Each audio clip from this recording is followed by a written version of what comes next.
Plan B is not the worst thing that could ever happen to you. In fact, in my experience, many people who failed at Plan A, had to give up Plan A, will look back and say, you know what, on reflection, that was the best thing that ever happened to me. And I can certainly say that too.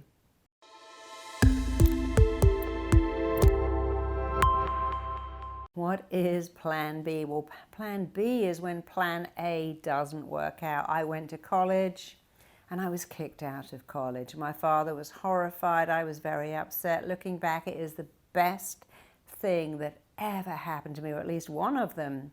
The love of my life dumped me. I was brokenhearted. He did me a massive favor. And then I found this dream home and I wanted to buy it so much. I had it on my vision board and I was trying so hard to sell my home to buy this home. And eventually I knew I had to walk away from that home and I was upset. But then I found a home so much better, better value, cheaper, better square footage. I was so glad it didn't work out. So I can look in my life and see, wow, Plan A didn't work at university, didn't work when I was buying my home, and yet it was the best thing that ever happened to me.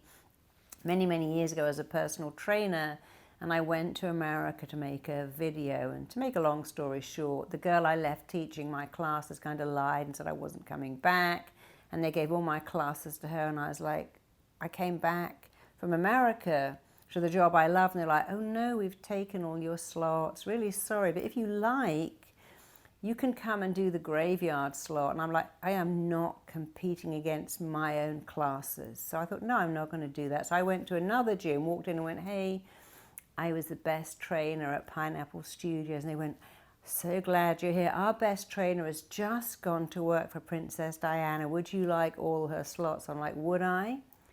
Even better than that, a month later I met the first love of my life. 3 months later I moved with him to America. That would never have happened if I hadn't been fired from a job I love. And I look at Catherine Zeta-Jones, whose first fiance dumped her, and her second one too, and she was broken-hearted, went to America, met Michael Douglas, became Hollywood royalty. I'm sure every day she says, thank you so much, God, that those two first guys dumped me. They did me a favor.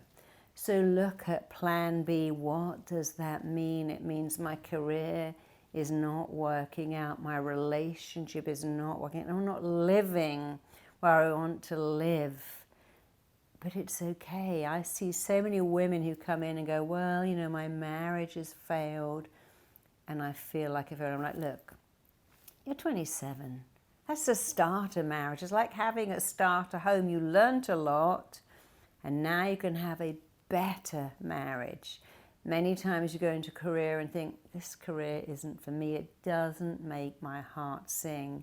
It's not successful. We know that Colonel Sanders, who started KFC, Kentucky Fried Chicken, had to go to people in double figures until he found someone to buy that recipe. Many people have been rejected, whose businesses have been rejected, bounce back and say, you know, looking back, I'm glad that didn't work. I'm glad I got fired. I'm glad I got rejected. I'm glad I got dumped. I'm glad my prototype didn't work out. I thought I was going over here, but I kind of went over there and around there, and then I came here and it's all worked out perfectly. So you have to see Plan B as not, oh, this is second best, Plan A didn't work, and Plan B is second best. Sometimes things don't work because they're not meant to work, and sometimes Plan B is so much better. One of my dear friends had 3 miscarriages. She was devastated, but she went to El Salvador. She adopted the most perfect 3-week-old baby whose mother couldn't raise her, brought her back to England. And one day her little girl said, Mummy, I'm so glad we found you. She said, so am I. And I'm actually glad I had those 3 miscarriages, because if I hadn't, I wouldn't have found you. You wouldn't have found me. We're meant to be together. And I've seen that many times, people who've adopted a child and said, well, gosh, you know, looking back, I was meant to have this child. It was meant to be.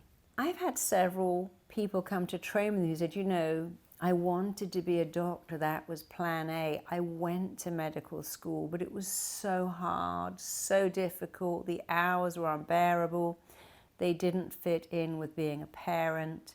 And so I became an RTT therapist. We have a wonderful therapist called Marisa who was a doctor. And she left my course, went back to Scotland, shut down her entire surgery and became an RTT therapist. And you know, this is actually better for me.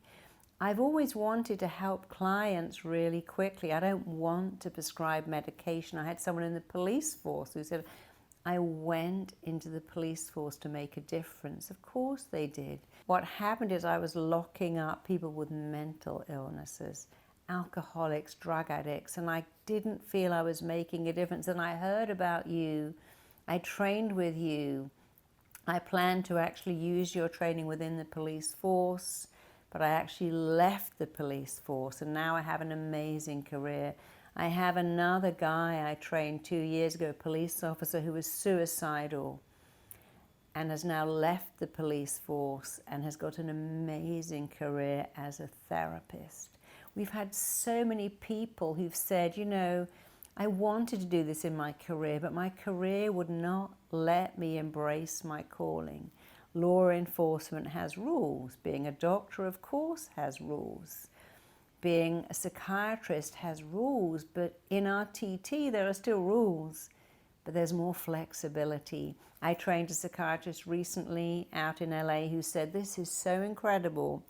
When I go back and leave and go back to my hospital, if they won't let me use RTT, I'm going to leave that hospital until I find one that will, because I've never seen a method so powerful in helping. And then he wrote to me and said, you know, I had a client in the hospital in a terrible state, and RTT made a difference.